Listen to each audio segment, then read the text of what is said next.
ರಾಘವೇಂದ್ರ ಅವರು ಬರಲಿಲ್ಲ. ರಾಘವೇಂದ್ರ ಅವರು ವೈಷ್ಣವಿ ಅವರು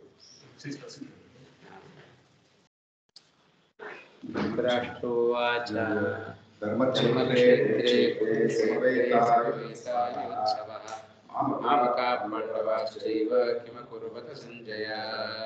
ಶ್ರೀಭಗವಾನುವಾಚ ಮಯ್ಯಾಸಕ್ತಮನಃ ಪಾರ್ಥ್ಯ ಯೋಗಂ ಯುಂಜನ್ಮದಾಶ್ರಯಃ ಅಸಂಶಯಂ ಸಮಗ್ರಂ ಮಾಂ ಯಥಾ ಜ್ಞಾಸ್ಯಸಿ ತಚ್ಛೃಣು.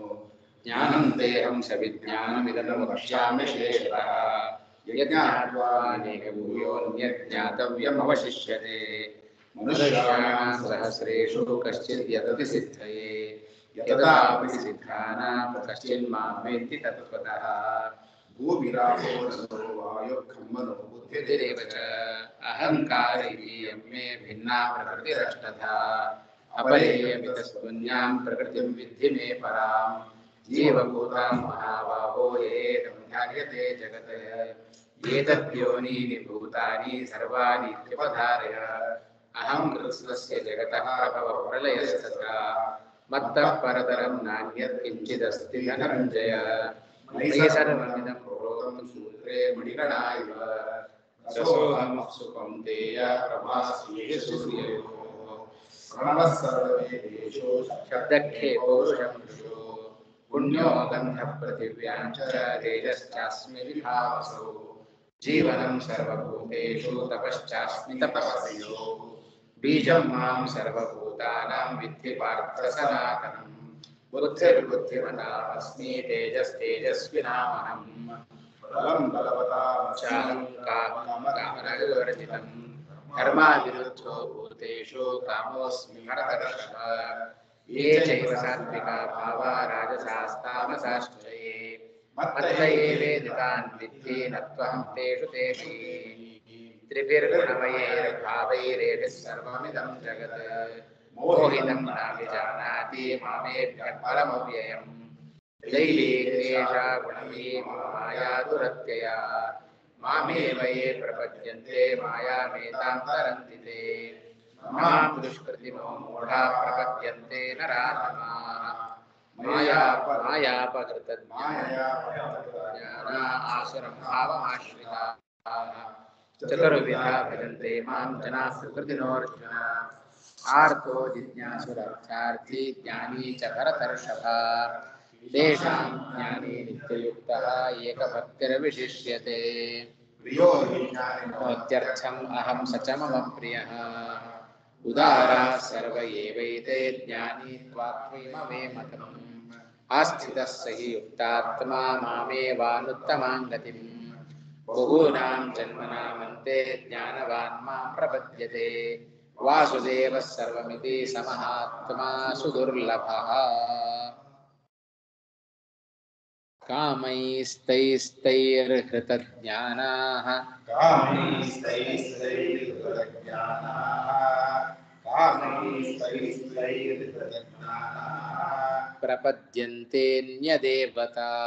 प्रपद्यन्तेऽन्यदेवताः.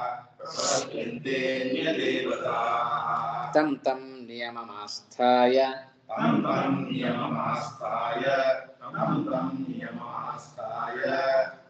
प्रकृत्या नियता स्वया.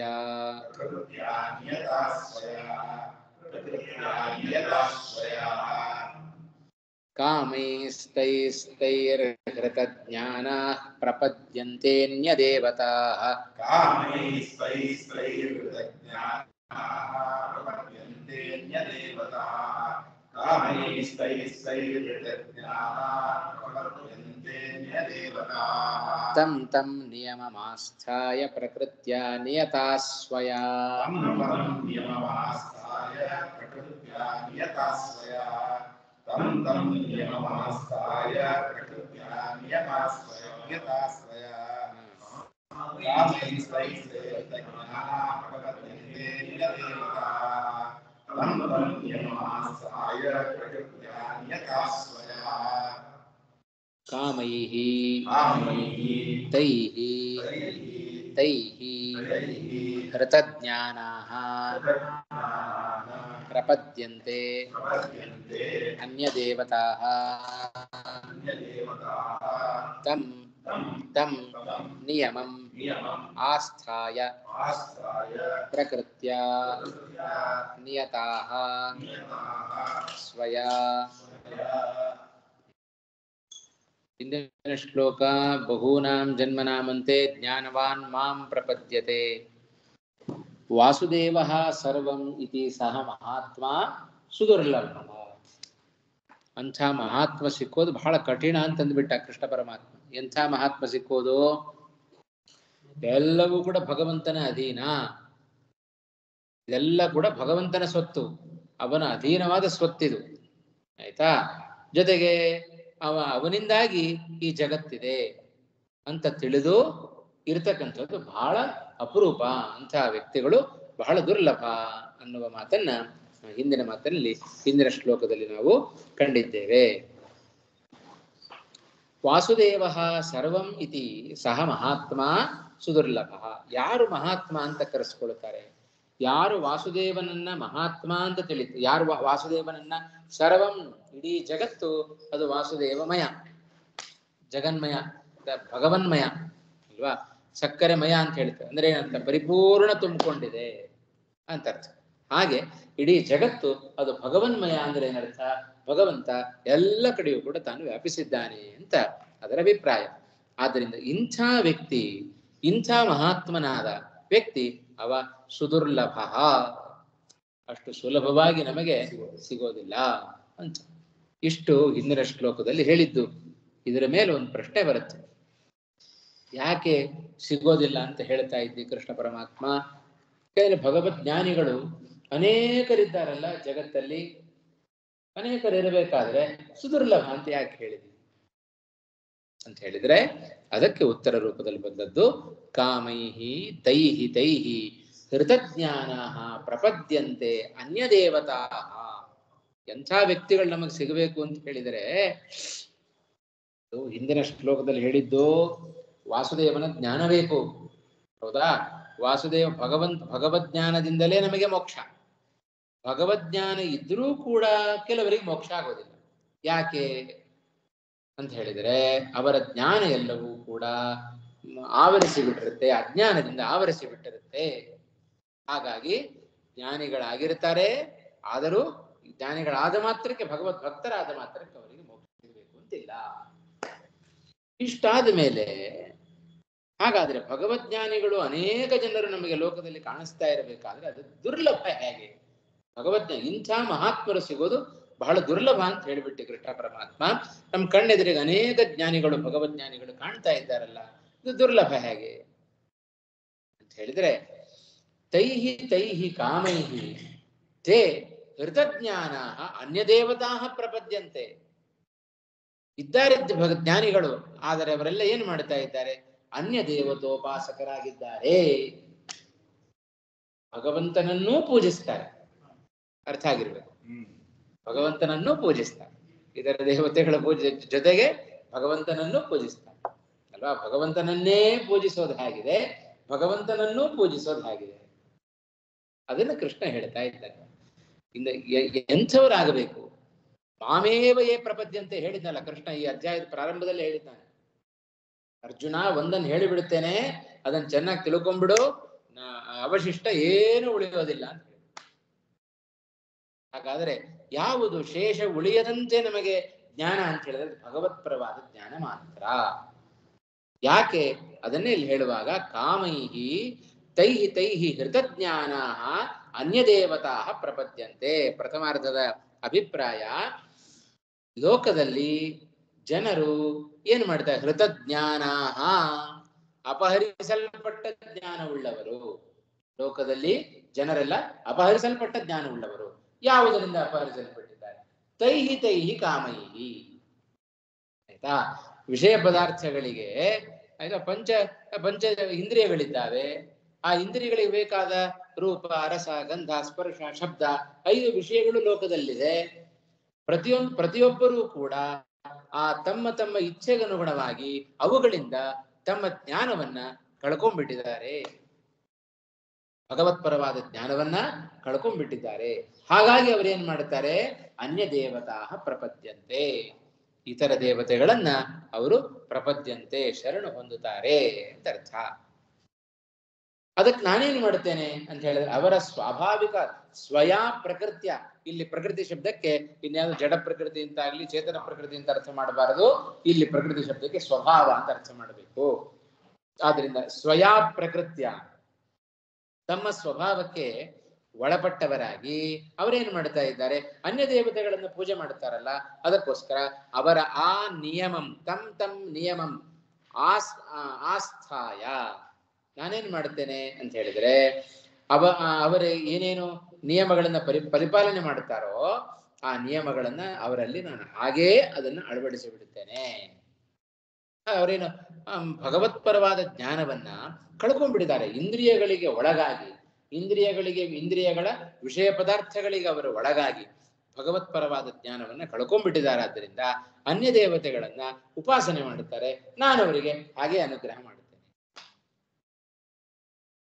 ನಿಯಮಂ ಆಸ್ಥಾಯ ಪ್ರಕೃತ್ಯ ಸ್ವಯಾ ಪ್ರಕೃತ್ಯ ನಿಯತಾಹ, ತಮ್ಮ ಸ್ವಭಾವದಿಂದ ಎಳೆಯಲ್ಪಟ್ಟವರಾಗಿ, ಸ್ವಭಾವಕ್ಕೆ ಅಧೀನರಾಗಿ ಅಂತ ಅರ್ಥ.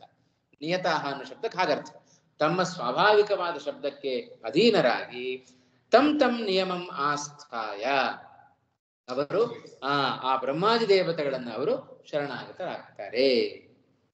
ತಮ್ಮ ಏನು ಯಾವ ಆಗಮಗಳಲ್ಲಿ ಏನು ಹೇಳಿದ್ದಾರೋ ನಿಯಮಗಳನ್ನ ಅದನ್ನ ಆಸ್ಥಾಯ, ಅದನ್ನ ಪರಿಪಾಲನೆ ಮಾಡಿ ಅನ್ಯ ದೇವತಾ ಪ್ರಪದ್ಯಂತೆ. ಅಲ್ಲಿ ಅನ್ಯ ದೇವತಾ ಅನ್ನೋದು ಯಾವ ವಿಭಕ್ತಿ?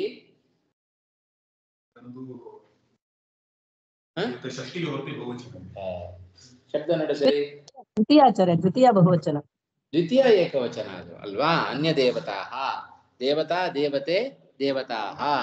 ಹಾಗೆ ಆಕಾರಂತ ಸ್ತ್ರೀಲಿಂಗ, ದೇವತಾ ಶಬ್ದ, ದೇವತಾ ದೇವತೆ ದೇವತಾ. ಪ್ರಥಮ ಬಹುವಚನದಲ್ಲೂ ದೇವತಾ ಅಂತ ಬರುತ್ತೆ, ದ್ವಿತೀಯ ಬಹುವಚನದಲ್ಲೂ ದೇವತಾ ಅಂತ ಬರುತ್ತೆ. ರಮಾ ಶಬ್ದ ಗೊತ್ತಲ್ವಾ, ರಮಾ ರಮೇ ರಮಾ. ದ್ವಿತೀಯ ವಿಭಕ್ತಿ ಏನಾಗುತ್ತೆ, ರಮಾಂ ರಮೇ ರಮಾ ಅಂತಲೇ ರೂಪ ಆಗುತ್ತೆ. ಅರ್ಥ ನೋಡಿಕೊಂಡು ವಿಭಕ್ತಿಯನ್ನು ನಾವು ತೀರ್ಮಾನ ಮಾಡಬೇಕು, ಆಯ್ತಾ. ಅನ್ಯಾಶ್ಚತಾಹ ದೇವತಾಶ್ಚ ಅನ್ಯ ದೇವತಾಹ, ಸಮಾಸ ಮಾಡೋದಾದ್ರೆ ಅನ್ಯಾಶ್ಚತಾಹ ದೇವತಾಶ್ಚ ಅನ್ಯ ದೇವತಾಹ. ಅಷ್ಟಕ್ಕೆ ನಿಲ್ಸ್ಕೊಳ್ತಾರ? ನಿಲ್ಸ್ಕೊಳ್ಬಾರ್ದು, ತಾಹ ಅಂತ ಹಾಕ್ಬೇಕು. ತಾಹ ಅಂತ ಹಾಕಿದ್ರಿಂದ ಏನ್ ತೀರ್ಮಾನ ಆಗುತ್ತೆ, ಅದು ದ್ವಿತೀಯ ಬಹುವಚನ ಅಂತ ತೀರ್ಮಾನ ಆಗುತ್ತೆ. ಸಾ ತೇ ತಾಹ, ತಾಂ ತೇ ತಾಹ, ತಯಾ ತಾಭ್ಯಾಂ ತಾಭಿ. ಇಲ್ಲಿ ನಮಗ್ ಬೇಕಾದ್ದು ತಾಹ, ತಾಹ ಅನ್ಯ ದೇವತಾಹ ಅಂತ ಹೇಳಬೇಕು. ಸಮಾಸ ಮಾಡಿ, ಯಾವತ್ತೂ ಕೂಡ ಸಮಾಸ ವಿಗ್ರಹ ಮಾಡಿದ್ಮೇಲೆ ಅದನ್ನು ಪ್ರಥಮಾಂತವಾಗಿಯೇ ನಿಲ್ಲಿಸ್ಕೊಳ್ಬೇಕು, ನಿಯಮ ಅದು. ಯಾವುದೇ ಸಮಾಸ ಮಾಡಿದರೂ ಕೂಡ ಅದು ಪ್ರಥಮಾಂತವಾಗಿಯೇ ನಿಲ್ಲುತ್ತೆ. ಆಮೇಲೆ ಅದನ್ನ ಯಾವ ವಿಭಕ್ತಿಯಿಂದ ಸೂಚನೆ ಮಾಡ್ಲಿಕ್ಕೆ, ತೇನ, ತದ್, ತಯಾ, ತಸ್ಯ, ತಾಂ, ತೈಹಿ, ಇದೆಲ್ಲ ಪ್ರತ್ಯಯಗಳ ವಿಭಕ್ತಿಗಳನ್ನ ಹಾಕ್ತೇವೆ ನಾವು. ಅದನ್ನು ಹಾಕಿದ್ದನ್ನು ನೋಡಿಕೊಂಡು ಇದು ಯಾವ ವಿಭಕ್ತಿ ಯಾವ ವಚನ ಅಂತ ತೀರ್ಮಾನ ಮಾಡಬೇಕು, ಆಯ್ತಾ. ನಮಗೆ ಸ್ತ್ರೀಲಿಂಗದಲ್ಲಿ ಮತ್ತೆ ಪುಲ್ಲಿಂಗದಲ್ಲಿ ಕನ್ಫ್ಯೂಸ್ ಮಾಡಿಸುತ್ತೆ. ಯಾಕಂದ್ರೆ ಸ್ತ್ರೀಲಿಂಗದ ಪ್ರಥಮ ಬಹುವಚನ ದ್ವಿತೀಯ ಬಹುವಚನ ಒಂದೇ ಆಗುತ್ತೆ. ಹಾಗೆ ನಪುಂಸಕಲಿಂಗದಲ್ಲಿ ಆಗಬೇಕಾದ್ರೆ ಪ್ರಥಮ ವಿಭಕ್ತಿ ದ್ವಿತೀಯ ವಿಭಕ್ತಿ ಒಂದೇ ಆಗ್ಬಿಡುತ್ತೆ. ತತ್ತೆ ತಾನಿ, ತತ್ತೆ ತಾನಿ. ಹಾಗಾದ್ರೆ ಇದು ದ್ವಿತೀಯ ವಿಭಕ್ತಿನೋ ಪ್ರಥಮ ವಿಭಕ್ತಿನೋ ಕಂಡುಹಿಡಿಯೋದು ಹಾಗೆ, ಅರ್ಥ ನೋಡು ಕಂಡುಹಿಡಿಯಬೇಕು, ಆಯ್ತಾ. ಇದನ್ನು ಸ್ವಲ್ಪ ತಿಳ್ಕೊಳ್ಬೇಕು. ಹಾಗೆ ಪ್ರಕೃತದಲ್ಲಿ ತಂ ನಿಯಮಂ ಆಸ್ಥಾಯ ಅನ್ಯ ದೇವತಾ ಪ್ರಪದ್ಯಂತೆ. ಇವತ್ತು ಲೋಕ ಏನ್ ಮಾಡ್ತಾ ಇದೆ, ತೈಹಿ ಕಾಮೈಹಿ ಹೃತಜ್ಞಾನ, ಅವುಗಳಿಂದ ಅಪಹರಿಸಲ್ಪಟ್ಟ ಜ್ಞಾನವುಳ್ಳವರಾಗಿ ತಮ್ಮ ಸ್ವಾಭಾವಿಕವಾದ ಸ್ವಭಾವದಿಂದ ನಿಯತಾಹ ಅಧೀನಕ್ಕೆ ಒಳಪಟ್ಟು ತಮ್ಮ ವರ್ಣಾಶ್ರಮಗಳ ನಿಯಮಗಳನ್ನ ಪರಿಪಾಲನೆ ಮಾಡ್ತಾ ತಂ ನಿಯಮಂ ಆಸ್ಥಾಯ ಅನ್ಯ ದೇವತಾ ಪ್ರಪದ್ಯಂತೆ. ಇದು ಅನ್ವಯ, ಸರಿ ಆಯ್ತಾ. ತೈ ಅವುಗಳಿಗೆ ಬೇಕಾದ, ಇಂದ್ರಿಯಗಳಿಗೆ ಬೇಕಾದ ವಿಷಯ ಪದಾರ್ಥಗಳಿಗೆ ಆಯಾಯ ಅಂತ ಅರ್ಥ. ಅದು ಪಂಚ ಇಂದ್ರಿಯಗಳಾದ್ರಿಂದ ಬಹುವಚನ ಹಾಕ್ತದೆ. ಅದೇ ಆ ಇಂದ್ರಿಯಗಳಿಂದ. ಯಾಕಂದ್ರೆ ಇದು 5 ಇದೆಯಲ್ಲ, ಒಂದೇ ಇಂದ್ರಿಯ ಅಲ್ಲ, ಪ್ರತಿಯೊಂದು ಇಂದ್ರಿಯಗಳಿಂದ ಅಂತ ಅರ್ಥ. ಹಾಗೆ ಸರಿ ಹೋಯ್ತಾ? ಇವಾಗ ಮೂಲಕ ಅರ್ಥ ಆಯ್ತಾ? ಲೋಕೆ ಭಗವಜ್ಞಾನಿನಾಂ ಬಹೂನಾಂ ದೃಶ್ಯಮಾನತ್ವಾತ್. ಹೌದಾ? ಲೋಕದಲ್ಲಿ ಭಗವಜ್ಞಾನಿಗಳು ಬಹಳಷ್ಟಿದ್ದಾರೆ. ಹಿಂದೆ ಹೇಳಿಬಿಟ್ಟಿನಿ, ಸಮಹಾತ್ಮಾಸು ದುರ್ಲಭ. ಹೇಗೆ ಹೇಳಿದಿ? ಯಾಕೆಂದ್ರೆ ಲೋಕದಲ್ಲಿ ಭಗವಜ್ಞಾನಿಗಳು ತುಂಬಾ ಜನ ಕಾಣ್ತಾ ಇದ್ದಾರಲ್ಲ. ಕಥಂ ದೌರ್ಲಭ್ಯಂ? ಇದು ದೌರ್ಲಭ್ಯ ಹೇಗೆ, ದುರ್ಲಭ ಹೇಗೆ ಅಂತ ಹೇಳಿದ್ರೆ, ಇತ್ಯತಃ ಕಾಮಯರಿತಿ. ಕಾಮಯರಿತಿ ಅನ್ನೋದೇನದು? ಅದಕ್ಕೆ ಏನಂತ ಕರೀತಾರೆ? ಪ್ರತೀಕ ಗ್ರಹಣ ಅಂತ ಕರೀತಾರೆ. ಪ್ರತೀಕವನ್ನ ಗ್ರಹಣ ಮಾಡಿದ್ದಾರೆ. ಪದೇ ಪದೇ ಹೇಳ್ತಾ ಇರ್ತೇನೆ, ಮರಿ ಕೂಡುದು ಆಯ್ತಾ? ಶಾಸ್ತ್ರದಲ್ಲಿ ಇವೆಲ್ಲ ಮಾಡ್ತಾ ಇರ್ತಾರೆ. ಯಾವ ಪದಕ್ಕೆ ಏನ್ ಅರ್ಥ ಬರಿತಾ ಇದ್ದೇನೆ ಅಂತ ಅದರ ಸೂಚನೆ ಕೊಡೋದು ವ್ಯಾಖ್ಯಾನ. ವ್ಯಾಖ್ಯಾನದ ಕ್ರಮ ಅದು ಆಯ್ತಾ? ಈ ಶ್ಲೋಕ ಯಾಕೆ ಹೊರಟಿದೆ? ಮೂಲದಲ್ಲಿರುವ ಪದವನ್ನು ತೆಗೆದುಕೊಂಡ್ರೆ ವ್ಯಾಖ್ಯಾನಕಾರರು ಅದನ್ನೇ ಮೂಲದಲ್ಲಿರುವ ಪ್ರತೀಕವನ್ನ ಗ್ರಹಣ ಮಾಡಿದ್ದಾರೆ ಅಂತ ಅರ್ಥ. ಆಯ್ತಾ? ಮೂಲಕ ಅರ್ಥ ತಿಳ್ಕೊಂಡಿದೆ, ಅದಕ್ಕೆ ಅರ್ಥ ಬರೀತಾರೆ ಇವಾಗ ರಾಯರು. ತೈಸ್ತೈಹಿ ಅದನ್ನು ಬಿಡಿಸಿದ್ರೆ ತೈಹಿ ತೈಹಿ ಕಾಮೈಹಿ. ಏನದರ ಅಭಿಪ್ರಾಯ? ಸ್ವಸ್ವ ಅಭಿಮತ ಕಾಮೈಹಿ ಇಚ್ಛಾಭಿಹಿ. ತಮಗೆ ಅಭಿಮತವಾದ ಇಚ್ಛೆಗಳಿಂದ ಅಪಹೃತ ಜ್ಞಾನ. ಹೃತಜ್ಞಾನ ಅಂತ ಅಷ್ಟೇ ಇದೆ. ಹೃತ ಅಂದ್ರೆ ಅಪಹರಿಸಲ್ಪಟ್ಟದ್ದು ಅಂತ ಅರ್ಥ. ಅದನ್ನೇ ರಾಯರು ಬರೆಯುವಾಗ ಅಪಹೃತ ಜ್ಞಾನ. ಸಮಾಸ ಹೇಗೆ ಮಾಡ್ತೀರಿ? ಮಾಡ್ರಿ ಯಾರಾದ್ರೂ ನೋಡೋಣ. ಅಪಹೃತ ಜ್ಞಾನ. ಅಪಹೃತಾಃ ಜ್ಞಾನಾಃ ಯೈಃ ತೇ. ಸ್ಪೀಕರ್ ಹೇಳಿ, ಯಾರು ಮಾಡ್ತಾ ಇದ್ದೀರಿ? ತಪ್ಪು ಮಾಡ್ತಾ ಇದ್ದೀರಿ. ಹೌದಾ? ಅಲ್ಲ ಅಲ್ಲ, ಬಹುರಿಗೆ ಮಾಡಬೇಕು. ಯಾರಿಂದ ಆಗಿದೆಯೋ ಅವರು ಅಲ್ವ ಆಚಾರ್ಯ? ಯೈಃ ತೇ ಅಲ್ಲ ಅಲ್ಲ, ಹಾಗೆ ಮಾಡೋದಲ್ಲ. ಬಹುರಿಗೆ ಸಮಾಸ ಮಾಡಬೇಕಾದ್ರೆ ಆಯ್ತಾ? ಇದು ಜ್ಞಾನ ಶಬ್ದ ನಪುಂಸಕಲಿಂಗ. ಆದ್ರಿಂದ ಹೃತಂ ಜ್ಞಾನಂ ಜ್ಞಾನೇ ಜ್ಞಾನಾನಿ ಯೇಷಾಂ ತೇ ಹೃತಜ್ಞಾನ. ಈಗ ಸಮಾಸ ಮಾಡಬೇಕು. ಹೃತಂ ಜ್ಞಾನಂ ಯೇಷಾಂ ತೇ ಹೃತಜ್ಞಾನ. ಪ್ರಪದ್ಯಂತೆ ಪ್ರ ಇತ್ಯುಪಸರ್ಗ ಪೂರ್ವಕಾತ್ ಪದಗತೌ ಇತಿ ಧಾತೋ ಸಕರ್ಮಕಾತ್ ಕರ್ಮಣಿ ಆತ್ಮನೇಪದಿನಃ ಲಟಿ ಪ್ರಥಮ ಪುರುಷೇ ಬಹುವಚನೆ ಪ್ರಪದ್ಯಂತೆ ಇತಿ ರೂಪಂ. ಇದು ಅಷ್ಟೇ. ಅನ್ಯಾಶ್ಚ ದೇವತಾಶ್ಚ ಅನ್ಯ ದೇವತಾಃ ತಾಃ ಅನ್ಯ ದೇವತಾಃ ತಂ ತಂ ನಿಯಮಂ ಆಸ್ಥಾಯ. ಆಸ್ಥಾಯ ಅಂತ ಹೇಳೋದು ಅವ್ಯಯ. ಧಾತು ಯಾವುದು? ಷ್ಠಾಗತಿ ನಿವೃತ್ತೌ. ಆಂಗ್ ಅಂತ ಉಪಸರ್ಗ ಇದೆ. ಆಂಗ್ ಉಪಸರ್ಗ ಪೂರ್ವಕಾತ್ ಷ್ಠಾಗತಿ ನಿವೃತ್ತೌ ಇತಿ ಧಾತೋ ಲೆಪ್ ಪ್ರತ್ಯಯಾಂತಂ ಅವ್ಯಯಂ. ಪ್ರಕೃತಿ ಅನ್ನೋದು ಯಾವ ವಿಭಕ್ತಿ? ಪ್ರಕೃತಿ ಇಕಾರ ಅಂತ ಸ್ತ್ರೀಲಿಂಗ. ಪ್ರಕೃತಿಯ ಏಕವಚನ ಅಲ್ವಾ? ಸ್ತ್ರೀಲಿಂಗದ ಶಬ್ದ ಅದು. ಪ್ರಕೃತಿಯ ನಿಯತಾಃ ಸ್ವಯ. ಇದಿಷ್ಟು ಪದಗಳ ಸ್ವರೂಪ. ನೋಡೋಣ ಇವಾಗ. ಸ್ವಸ್ವ ಅಭಿಮತ ಕಾಮೈಹಿ ಇಚ್ಛಾಭಿಹಿ ಅಪಹೃತ ಜ್ಞಾನಾಃ ತಂ ತಂ ನಿಯಮಂ ತತ್ತದ್ ಆಗಮೋಕ್ತ ನಿಯಮಂ. ಅವರವರಿಗೆ ಸಂಬಂಧಪಟ್ಟ ಆಗಮಗಳಿಂದ ಹೇಳಲ್ಪಟ್ಟ ಅಥವಾ ಆಗಮಗಳಲ್ಲಿ ಹೇಳಲ್ಪಟ್ಟ ನಿಯಮಂ ಆಶ್ರಿತ್ಯ. ನಿಯಮ ಒಂದೊಂದು ಕಡೆ ಒಂದೊಂದು ನಿಯಮಗಳನ್ನು ಹೇಳಿರುತ್ತಾರೆ. ಅದು ಆ ನಿಯಮಗಳನ್ನು ಅನುಸರಣೆ ಮಾಡಿ ಕೆಲವರು ಅನೇಕ ಬೇರೆ ಬೇರೆ ಆಗಮಗಳಲ್ಲಿ ಅನ್ಯ ದೇವತೆಗಳನ್ನ, ವಿಘ್ನೇಶ್ವರನ ಪೂಜೆ ಮಾಡ್ರಿ ಅಂತ ಹೇಳಿರ್ತಾರೆ, ರುದ್ರದೇವರನ್ನ ಪೂಜೆ ಮಾಡ್ರಿ ಅಂತ ಹೇಳಿರ್ತಾರೆ, ಸ್ಕಂದ ಪೂಜೆಯನ್ನ ಹೇಳಿರ್ತಾರೆ. ಅವರವರು ಏನ್ ಮಾಡುತ್ತಾರೆ? ತಮ್ಮ ತಮ್ಮ ಆಗಮಗಳಲ್ಲಿ ಹೇಳಿದ ಶೈವಾಗಮವೋ ಪಾಶುಪತಾಗಮವೋ ವೈಖಾನಸ ಆಗಮವೋ ಬೇರೆ ಬೇರೆ ಆಗಮಗಳಲ್ಲಿ ಬೇರೆ ಬೇರೆ ಅನ್ಯ ದೇವತಾ ಉಪಾಸನೆಗಳನ್ನ ಹೇಳಿರ್ತಾರೆ. ಅಲ್ಲಿರುವ ನಿಯಮಗಳನ್ನ ಹೇಳಿದ ನಿಯಮಗಳನ್ನ ಅನುಸರಣೆ ಮಾಡುತ್ತಾ ಆಯ್ತಾ? ಆಶ್ರಿತ್ಯ ಸ್ವಯಾ ಪ್ರಕೃತ್ಯ. ಮೂಲದಲ್ಲಿರುವ ಸ್ವಯ ಅಂತ ಹೇಳಿದ್ರೆ ಅದನ್ನ ಎಲ್ಲಿಗೆ ಅನ್ವಯ ಮಾಡಿಕೊಳ್ಬೇಕು? ಪ್ರಕೃತಿ ಜೊತೆಗೆ. ಸ್ವಯಾ ಪ್ರಕೃತ್ಯ ಪ್ರಕೃತಿ ನಾಮ ಸ್ವಭಾವ. ಆಯ್ತಾ? ಸ್ವಕೀಯ ಸ್ವಭಾವೇನ ಸ್ವಯಾ ಪ್ರಕೃತ್ಯ ಅಂದ್ರೆ ಏನರ್ಥ? ಸ್ವಕೀಯ ಸ್ವಭಾವೇನ ನಿಯತಾಃ ವಶೀಕೃತಾಃ. ಅವರು ಅವರ ಸ್ವಭಾವದಿಂದ ವಶೀಕೃತರಾಗಿಬಿಟ್ಟಿದ್ದಾರೆ. ಅವರ ಸ್ವಭಾವಕ್ಕವರು ಸಿಕ್ಕಾಕೊಂಡ್ಬಿಟ್ಟಿದ್ದಾರೆ, ಅದರ ಅಧೀನಕ್ಕೆ ಒಳಪಟ್ಟು ಬಿಟ್ಟಿದ್ದಾರೆ. ವಶೀಕೃತಾಃ ಸಂತಃ. ಸಂತಹ ಯಾರು? ಸನ್ಯಾಸಿಗಳು ಅಂತ ಅರ್ಥ ಮಾಡೋದಲ್ಲ. ಸಂತೌ ಸಂತಃ. ಆಯ್ತಾ? ಅದೇ ಅಧೀನಕ್ಕೆ ಒಳಪಟ್ಟವರಾಗಿ ಆಯ್ತಾ. ಅನ್ಯ ದೇವತಾ ಬ್ರಹ್ಮಾದಿ ದೇವತಾ ಪ್ರಪದ್ಯಂತೆ, ಬ್ರಹ್ಮಾದಿ ದೇವತೆಗಳನ್ನವರು ಪ್ರಪದ್ಯಂತೆ ಶರಣು ಹೊಂದುತ್ತಾರೆ ಅಂತ ಅರ್ಥ. ಸರಿನಾ? ಜ್ಞಾನಿತಯ ದೃಶ್ಯಮಾನ ನಾನಾವಿಧ ಕಾಮ ಅಪಹೃತ ಭಗವದ್ ಉತ್ತಮತ್ವ ಜ್ಞಾನಾ ಸಂತಹ ಅನ್ಯ ದೇವತಾ ಯಾಜಿನೋ ಅನ್ಯ ದೇವತಾ ಏವ ಪ್ರಪದ್ಯಂತೆ ತತಃ ಶುದ್ಧೋ ಭಾಗವತಃ ದುರ್ಲಭ. ನೋಡಿದ್ರ ಯಾಕೆ ನಾನು ದುರ್ಲಭ ಅಂತ ಹೇಳಿದ್ದು ಅಂತ ಹೇಳಿದ್ರೆ ಈ ಉದ್ದೇಶಕ್ಕೆ. ಆಯ್ತಾ? ಹೀಗೆ ತಮ್ಮ ಸ್ವಭಾವಕ್ಕೆ ಅವರು ವಶರಾಗಿ ಆಯ್ತಾ ಏನ್ ಮಾಡ್ತಾರೆ, ಅನ್ಯ ದೇವತಾ ಬ್ರಹ್ಮಾದಿ ದೇವತೆಗಳನ್ನ ಅವರು ಆರಾಧನೆ ಮಾಡ್ತಾರೆ.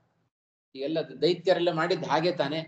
ಬ್ರಹ್ಮದೇವರನ್ನು ಕೆಲವರು ಕುರಿತು ತಪಸ್ಸು ಮಾಡಿದ್ರು, ರುದ್ರದೇವರನ್ನ ಕುರಿತು ತಪಸ್ಸು ಮಾಡುತ್ತಾರೆ, ವರಗಳನ್ನು ಪಡ್ಕೊಳ್ತಾರೆ, ಗಣೇಶನನ್ನು ಕುರಿತು ತಪಸ್ಸು ಮಾಡೋದುಂಟು.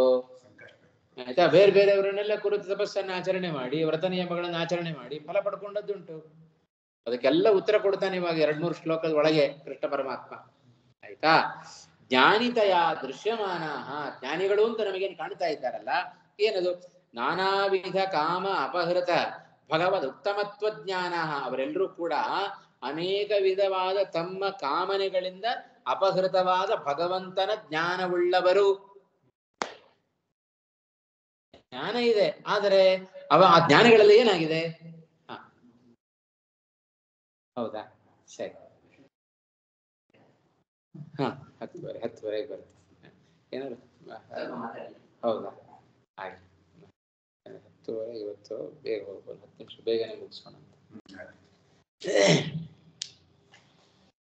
ಆಯ್ತಾ? ಜ್ಞಾನಿತಯ ದೃಶ್ಯಮಾನ ನಾನಾ ವಿಧ ಕಾಮ ಅಪಹೃತ ಭಗವದ್ ಉತ್ತಮತ್ವ ಜ್ಞಾನ ಸಂತಹ ಅನ್ಯ ದೇವತಾ, ಅವರೆಲ್ಲ ಏನ್ ಮಾಡ್ತಾರೆ? ಕಾಮ ಅಪಹೃತ, ಕಾಮದಿಂದ ಅಪಹೃತವಾದ ಭಗವಂತನ ಉತ್ತಮತ್ವ ಜ್ಞಾನ ಉಳ್ಳವರು ಅಂತ ಅರ್ಥ. ಅಂದ್ರೆ ಭಗವಂತನ ಸರ್ವೋತ್ತಮ ಅಂತ ಗೊತ್ತಿಲ್ಲ ಪಾಪ ಅವರಿಗೆ. ಭಗವಂತನ ಸರ್ವೋತ್ತಮ ಅಂತ ತಿಳ್ಕೊಂಡಿದ್ದಿದ್ರೆ ಅವ್ರು ಯಾಕೆ ಅನ್ಯ ದೇವತೆಗಳನ್ನು ಉಪಾಸನೆ ಮಾಡ್ತಾ ಇದ್ರು? ಹೌದೋ ಇಲ್ಲೋ? ಈಗ ಒಬ್ಬ ರಾಜ ಇದ್ದಾನೆ, ಬೇಕಾದಷ್ಟು ಕೊಡುಗೆ ರಾಜ, ಅವನತ್ರ ಬೇಕಾದಷ್ಟು ಸಂಪತ್ತಿದೆ, ಅವನ ಹತ್ರ ಹೋಗಿ ಕೈ ಚಾಚೋದು ಹೇಗಿದೆ? ಏನೂ ಇಲ್ಲದೆ ಇರೋ ಬಡವನ ಹತ್ರ ಹೋಗಿ ಕೈ ಚಾಚೋದು ಹೇಗಿದೆ? ವ್ಯತ್ಯಾಸ ಇದೆಯೋ ಇಲ್ಲೋ? ಆ ರಾಜನಲ್ಲಿ ಅಷ್ಟು ಸಂಪತ್ತಿದೆ, ಅವನು ಕೊಡೋ ಮನಸ್ಸು ಇದೆ ಅಂತ ಅವನು ಗೊತ್ತಿದ್ದಿದ್ರೆ ಬೇರೆಯವ್ರ ಹತ್ರ ಕೈ ಚಾಚ್ತಾ ಇರ್ಲಿಲ್ಲ ಅವನು. ಹಾಗಾಗಿ ಭಗವಜ್ಞಾನಿಗಳು ಏನ್ ಮಾಡ್ತಾರೆ? ಅವರು ಕಾಮ ಅಪಹೃತ ಭಗವದ್ ಉತ್ತಮತ್ವ ಜ್ಞಾನ ಸಂತಹ ಹೀಗುಳ್ಳವರಾದ್ದರಿಂದ ಅನ್ಯ ದೇವತಾ ಯಾಜಿನ, ಅವರೆಲ್ಲ ಬ್ರಹ್ಮಾದಿ ದೇವತೆಗಳನ್ನ ಅವರು ಪೂಜೆ ಮಾಡುತ್ತಾರೆ. ಅನ್ಯ ದೇವತಾ ಏವ ಪ್ರಪದ್ಯಂತೆ, ಭಗವಂತನನ್ನು ಮರೆತು ಬಿಡ್ತಾರೆ. ಅನ್ಯ ದೇವತೆಗಳನ್ನೇ ಅವರು ರಾವಣ, ಕುಂಭಕರ್ಣ, ಹಿರಣ್ಯಾಕ್ಷ, ಹಿರಣ್ಯಕಶಿಪು, ಭಗವಂತನ ಸರ್ವೋತ್ತಮತ್ವ ಜ್ಞಾನ ಇಲ್ಲ ಅವರಿಗೆ. ಹಾಗಾಗಿ ಬ್ರಹ್ಮದೇವರನ್ನು ಕುರಿತು ತಪಸ್ಸು ಮಾಡಿದ್ರು, ರುದ್ರದೇವರನ್ನು ಕುರಿತು ತಪಸ್ಸು ಮಾಡಿದ್ರು, ಅವರಿಂದ ಫಲವನ್ನು ಪಡ್ಕೊಂಡ್ರು. ಆದರೆ ಅನ್ಯ ದೇವತೆಗಳ ಉಪಾಸನೆಯಿಂದ ಬಂದ ಫಲ ಅದು ಶಾಶ್ವತ ಅಲ್ಲ, ನಶ್ವರವಾದ ಫಲ. ಅದಕ್ಕೆ ನನ್ನ ಭಜನೆ ಮಾಡ್ರಿ ಅಂತ ಹೇಳುತ್ತೆ. ಇಂಥ ವ್ಯಕ್ತಿಗಳು ಭಗವಂತನ ಸರ್ವೋತ್ತಮತ್ವವನ್ನ ತಿಳಿದು ಆರಾಧನೆ ಮಾಡೋರಿದ್ದಾರಲ್ಲ, ಅಂಥವರು ಬಹಳ ದುರ್ಲಭ. ಸಹ ಮಹಾತ್ಮ ಸುದುರ್ಲಭ. ಯಾಕೆ ದುರ್ಲಭ ಅಂತ ಹೇಳಿದೆ ಅಂದ್ರೆ ಇದಪ್ಪ, ದೌರ್ಲಭ್ಯಕ್ಕೆ ಇದೇ ಕಾರಣ. ಭಗವಜ್ಞಾನಿಗಳು ನಿಮಗೆ ಲೋಕದಲ್ಲಿ ಬೇಕಾದಷ್ಟು ಜನ ಕಾಣಬಹುದು, ಆದರೆ ಅವರಿಗೆ ಭಗವಂತನ ಉತ್ತಮತ್ವ ಜ್ಞಾನ ಇಲ್ಲ. ಹಾಗಾಗಿ ಅವರು ಬ್ರಹ್ಮಾದಿ ದೇವತೆಗಳ ಯಾಜಕರು ಆಗಿದ್ದಾರೆ. ತತಃ ಶುದ್ಧೋ ಭಾಗವತೋ ನಿರತೋ ಯದ್ ವೃಕೋದರ. ಶುದ್ಧ ಭಾಗವತ ಧರ್ಮದಲ್ಲಿ ನಿರತನಾದವನು ಯಾರು? ವೃಕೋದರ ಮಾತ್ರ, ಭೀಮಸೇನ ಮಾತ್ರ, ವಾಯುದೇವರು ಮಾತ್ರ. ಆದ್ದರಿಂದ ದುರ್ಲಭ ಅಂತ ಹೇಳಿದ್ದು. ದುರ್ಲಭ ಇತಿ ಭಾವ. ತತಃ ಶುದ್ಧ ಭಾಗವತಃ ದುರ್ಲಭ. ಇಂಥ ಒಳ್ಳೆಯ ಶುದ್ಧವಾದ ಸ್ವಭಾವವನ್ನು ಹೊಂದಿರತಕ್ಕಂಥ ವ್ಯಕ್ತಿ ಭಗವಂತನ ಸರ್ವೋತ್ತಮತ್ವವನ್ನ ತಿಳಿದು ಕರ್ಮಾಚರಣೆಯನ್ನ ಮಾಡುವವರು ಬಹಳ ದುರ್ಲಭ. ಇದಕ್ಕೋಸ್ಕರ ನಾನು ಬಹೂನಾಂ ಜನ್ಮನಾಂ ಅಂತೆ ಜ್ಞಾನವಾನ್ ಮಾಂ ಪ್ರಪದ್ಯತೆ ಸಮಹಾತ್ಮ ವಾಸುದೇವ ಸರ್ವಮಿತಿ ಸಮಹಾತ್ಮ ಸುದುರ್ಲಭ. ಇದೆಲ್ಲ ಯಾವಾಗಲೂ ನಮಗೆ ಕಿವಿಯಲ್ಲಿ ಗುಯ್ಗುಡ್ತಾ ಇರಬೇಕು. ಅಂದ್ರೆ ಹಾದಿ ತಪ್ಪುವುದಿಲ್ಲ. ನಾವು ಇಲ್ಲದೆ ಹೋದ್ರೆ ಹಾದಿ ತಪ್ಪಿಬಿಡ್ತೇವೆ. ನಮಗೆ ಇಷ್ಟಕ್ಕೆ ಹೇಳಿ ಭಗವಂತ ಸುಮ್ಮನೆ ಕೈ ಬಿಡೋದಿಲ್ಲ. ಬಹಳ ದೊಡ್ಡ ಉಪಕಾರವನ್ನು ಮಾಡಿದ್ದಾನೆ ಭಗವಂತ. ಇನ್ನೊಂದು 2 ಶ್ಲೋಕ ನೋಡಿಬಿಟ್ರೆ ಭಗವಂತನ ಉಪಕಾರ ಎಷ್ಟು ದೊಡ್ಡದಿದೆ ನಮಗೆ ಅನ್ನೋದನ್ನು ಅರ್ಥ ಮಾಡ್ಕೊಳ್ಳಿಕ್ಕೆ ಸಾಧ್ಯ. ಹಾಗಾಗಿ ಇಂಥ ಕೆಲವೊಂದು ಇಡೀ ಭಗವದ್ಗೀತೆಯ ಮುತ್ತುಗಳಿದ್ದಾವೆ, ಅದರಲ್ಲೂ ಕೆಲವೊಂದು ಶ್ರೇಷ್ಠವಾದ ಮುತ್ತುಗಳಿದ್ದಾವೆ, ನಾವು ಉಪಯೋಗ ಬರತಕ್ಕಂಥ ಮುತ್ತುಗಳು. ಆಯ್ತಾ? ಅಂಥದ್ರಲ್ಲಿ ಇದೆಲ್ಲ ಇಂಥ ಒಳ್ಳೊಳ್ಳೆ ಶ್ಲೋಕಗಳೆಲ್ಲ ಇದ್ದಾವೆ. ಯಾವಾಗಲೂ ಪೇಜಾವರ ಸ್ವಾಮಿಗಳು ದೊಡ್ಡವರು ವಿಶ್ವೇಶ ತೀರ್ಥರು ಒಂದು ಮಾತು ಹೇಳ್ತಾ ಇದ್ರು, ಭಗವದ್ಗೀತೆ ಅದೊಂದು ಸಣ್ಣ ಬೆಂಕಿಪಟ್ಟಣ ಇದ್ದ ಹಾಗೆ. ಆ ಬೆಂಕಿಪಟ್ಟಣದೊಳಗೆ ನೀವು ಯಾವ ಕಡ್ಡಿ ಗೀರಿದ್ರು ಬೆಂಕಿ ಹತ್ಬಾರ್ದು. ಹಾಗೆ ಈ ಭಗವದ್ಗೀತೆ ವಿಸ್ತಾರವಾದ 1,00,000 ಶ್ಲೋಕವುಳ್ಳ ಭಾಗವತದಲ್ಲಿ 700 ಶ್ಲೋಕದ ಭಗವದ್ಗೀತೆ ಏನು ಮಹಾ ಸಣ್ಣ ಬೆಂಕಿಪಟ್ಟಣ ಇದ್ದಾಗ, ಆದ್ರೆ ಒಂದೊಂದು ಶ್ಲೋಕವೂ ಕೂಡ ಬೆಂಕಿ ಇದ್ದಾಗ. ಹಾಗೆ ಬಹಳ ಉತ್ತಮ ಇದು ಅಂತ ಅರ್ಥ. ಇಷ್ಟ ಅರ್ಥ ಆಯ್ತಾ ಇವಾಗ? ಹಾ. ಕಾಮೈಸ್ತೈಸ್ತೈಹಿ ಮಾಡ್ಬೋದು, ಕೊನೆಗೆ ಹೇಳ್ತಾನೆ. ಆಯ್ತಾ? ಪರಿವಾರತೆಯ ಪೂಜೆ ಮಾಡಿ, ಅನ್ಯ ದೇವತಾ ಉಪಾಸನೆ ಬೇಡವೇ ಬೇಡ ಅಂತ ನಾನು ಹೇಳ್ತಾ ಇಲ್ಲ. ಉತ್ತಮತ್ವೇನ ಅನ್ಯ ದೇವತಾ ಉಪಾಸನೆ ಅದು ಸರ್ವಥಾ ಫಲಕಾರಿ ಅಲ್ಲ. ಹಾ, ಎಲ್ಲ ಇವರೆಲ್ಲ ಭಗವಂತನ ಪರಿವಾರದವರು ಅಂತ ತಿಳಿದುಕೊಂಡು ನೀವು ತಾರತಮ್ಯಕ್ಕೆ ಅನುಗುಣವಾಗಿ ಮಾಡ್ತಿರೋ ಓಕೆ. ಹಾ, ಹೇಳ್ತಾನೆ, ಅದು ಮುಂದಿನ ಶ್ಲೋಕದಲ್ಲಿ ಬರುತ್ತೆ. ಆಯ್ತಾ? ಕಾಮೈಸ್ತೈಸ್ತೈಹಿ, ಆಯ್ತಾ? ತೈಹಿ ಕಾಮೈಹಿ ಹೃತಜ್ಞಾನಾಃ ತಂ ತಂ ನಿಯಮಂ ಅನ್ವಯ ಹೇಳ್ತಾ ಇದ್ದಾನೆ, ಗಮನಿಸ್ಕೊಳ್ಬೇಕು. ತಂ ನಿಯಮಂ ಸ್ವಯಾ ಪ್ರಕೃತ್ಯ ನಿಯತಾಃ ಅಲ್ಲಿ ಹೇಳ್ಬಿಡ್ಬೇಕು. ಮೊದಲು ಪ್ರಥಮ ಪಾದ, ಆಮೇಲೆ ಚತುರ್ಥ ಪಾದ, ಆಮೇಲೆ ತೃತೀಯ, ಆಮೇಲೆ ದ್ವಿತೀಯ, ಈಗ ಅನ್ವಯ ಮಾಡ್ಕೊಳ್ಬೇಕು. ಆಯ್ತಾ? ತೈಹಿ ಕಾಮೈಹಿ ಹೃತಜ್ಞಾನಾಃ ಸ್ವಯಾ ಪ್ರಕೃತ್ಯ ನಿಯತಾಃ ತಂ ನಿಯಮಂ ಆಸ್ಥಾಯ ಅನ್ಯ ದೇವತಾಃ ಪ್ರಪದ್ಯಂತೆ. ಇಷ್ಟ ಅನ್ವಯ, ಈ ಶ್ಲೋಕ ನೋಡಿದ ಕೂಡಲೇ ಇಷ್ಟು ನಮಗೆ ಅನ್ವಯ ಹೊಳಿಬೇಕು. ಇದಿಷ್ಟು ಅರ್ಥಜ್ಞಾನ ನಮಗೆ ಬರಬೇಕು. ಪಾರಾಯಣ ಮಾಡ್ತಾ ಇದ್ರೆ ಇದಿಷ್ಟು ನಮ್ಮ ತಲೆ ಒಳಗೆ ಅರ್ಥ ಚಿಂತನೆ ಬರ್ತಾ ಇರಬೇಕು, ಬಾಯಲ್ಲಿ ಶಬ್ದವೂ ಬರ್ತಾ ಇರಬೇಕು. ಆಗ ಈ ಶ್ಲೋಕ ಎಲ್ಲ ಬಹಳ ಇಂಪಾರ್ಟೆಂಟ್, ಇಡೀ ಜೀವನಕ್ಕೆ ಬೇಕಾಗಿರತಕ್ಕಂಥ ಶ್ಲೋಕಗಳಿವೆ. ಆಯ್ತಾ? ಸರಿ, ಮುಂದಕ್ಕೆ ಹೋಗೋಣವಾ? ಇನ್ನೇನಾದ್ರು ಸಂಶಯ ಇದೆಯಾ? ಹಾ. ಯೋ ಯೋ ಯಾಂ ಯಾಂ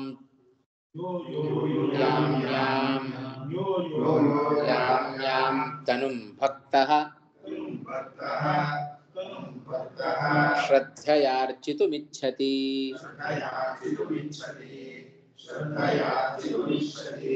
ತಸ್ಯ ಚಲಾಂ ಶ್ರದ್ಧಾಂ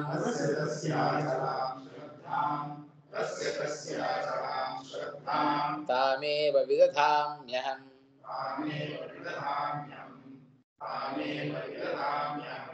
ಯೋ ಯೋ ಯಾಂ ಯಾಂ ತನುಂ ಭಕ್ತಃ ಶ್ರದ್ಧಯಾರ್ಚಿತುಮಿಚ್ಛತಿ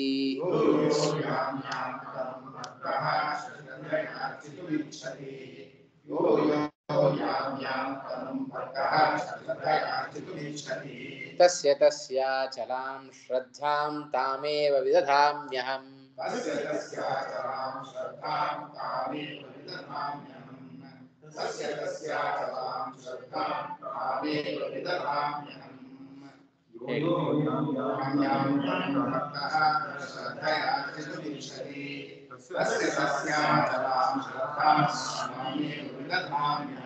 ಯಹ ಯಹ ಯಾಂ ಯಾಂ ತನುಂ ಭಕ್ತಃ ಶ್ರದ್ಧಯಾ ಅರ್ಚಿತುಂ ಇಚ್ಛತಿ ತಸ್ಯ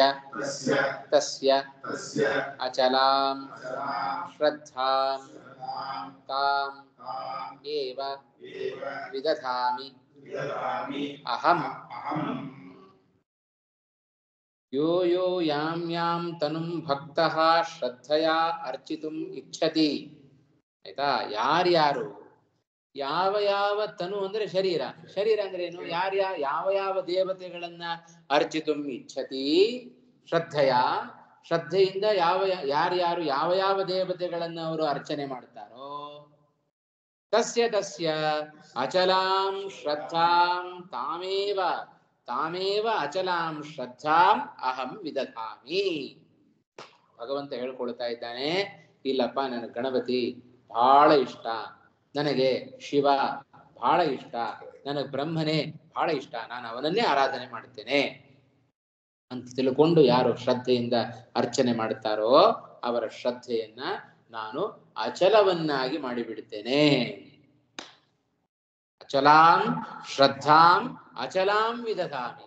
ಅಂಥವರ ಶ್ರದ್ಧೆಯನ್ನ ನಾನು ಅಚಲವನ್ನಾಗಿ ಮಾಡಿಬಿಡ್ತೇನೆ, ಶಾಶ್ವತವಾಗಿ ಅವರು ಅದೇ ರೀತಿ ಮಾಡುವಂತೆ ನಾನು ಮಾಡುತ್ತೇನೆ ಅಂತ ಇದು ಮೂಲದಲ್ಲಿ ಹೇಳಿತ್ತು. ಇದರ ಒಳ ಅರ್ಥ ಬಹಳ ಇದೆ ಆಯ್ತಾ.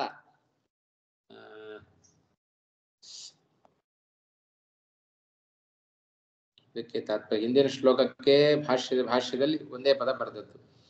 ಸ್ವಭಾವ ಪ್ರಕೃತಿಶ್ಚೈವ ಸಂಸ್ಕಾರೋ ವಾಸನೇತಿ ಚ ಇತ್ಯಭಿಧಾನಾತ್ ಅಷ್ಟೇ ಹೇಳಿಬಿಟ್ರು ಶ್ರೀಮದಾಚಾರ್ಯ ಆಯ್ತಾ. ಸ್ವಭಾವ ಅದು ಪ್ರಕೃತಿ ಅನ್ನೋ ಅರ್ಥ ಇದೆ.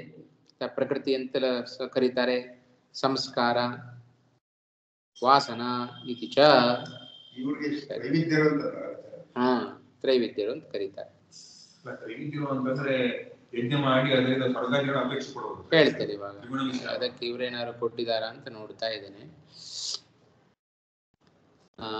ಯಾಂ ಯಾಂ ಬ್ರಹ್ಮಾದಿ ರೂಪಾಂ ತನುಂ ಆಯ್ತಾ ನಾರದಿ ಅಂತೋ ಬ್ರಹ್ಮಾದಿ ಭಕ್ತಾನಾಂ ಮದ್ಭಕ್ತಾನಾಂ ಅನಂತತಃ ಮುಕ್ತಶ್ಚ ಕಾಂ ಗತಿಂ ಗಚ್ಚೇತ್ ಮೋಕ್ಷಶ್ಚೈವ ಕಿಮಾತ್ಮಕಃ ಇತ್ಯಾದೇಃ ಪರಿಹಾರ ಸಂದರ್ಭಾಚ್ಚ ಮೋಕ್ಷಧರ್ಮೇಷು ಅವತಾರೇ ಮಹಾವಿಷ್ಣೋಃ ಭಕ್ತ ಕುತ್ರ ಚ ಮುಚ್ಯತೆ.